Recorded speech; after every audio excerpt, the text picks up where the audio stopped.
합성사진 음란물, 이른바 딥페이크 성범죄 공포가 확산되는 가운데 광주에서 올해 상반기 이와 관련한 여학생들의 신고가 잇따랐던 걸로 드러났습니다.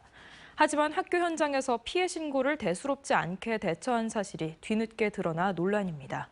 보도에 김영찬 기자입니다. 가짜 사진 음란물 공포가 학교 현장을 중심으로 확산하자 교육당국은 예방 교육을 강화하는 등 피해 차단에 나섰습니다. 그러나 전문가들은 가짜 사진 음란물 범죄를 초창기에 막을 수 있었다고 주장합니다. 올해 들어 광주의 한 디지털 성범죄 상담소에 접수된 범죄 피해 사례는 4건, 모두 10대 여학생이었습니다.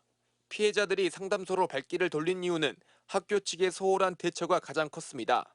가해 학생과 분리조차 안 됐고 학교폭력심의위원회에서는 오히려 가해 학생을 감싸면서 유야무야 끝나고 말았습니다.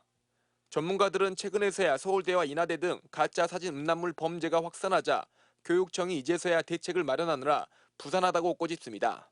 학교에서도 이제 심각하게 받아들이고 이거에 대해서 대처를 하려고 하지만 지금 이전에 이런 비슷한 사례가 있을 때는 지금처럼 이렇게 적극적으로 대처하려고 하지 않았던 것 같아요.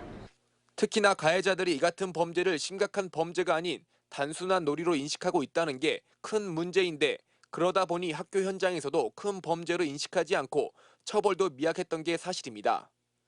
반포하는 행위, 똑같이 5년 이하의 징역 또는 5천만 원 이하의 벌금에 처한다고 하고 있습니다. 그리고 영리 목적으로 이러한 행위를 하면 7년 이하의 징역에 처하고 있고요.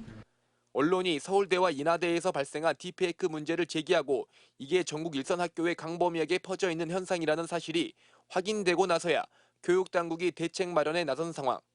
가짜 사진 음란물 범죄 피해자들의 호소에 좀 더 일찍 귀를 기울였다면 피해를 줄이고 예방할 수 있었을 것이라는 지적이 나오고 있습니다. MBC 뉴스 김영창입니다.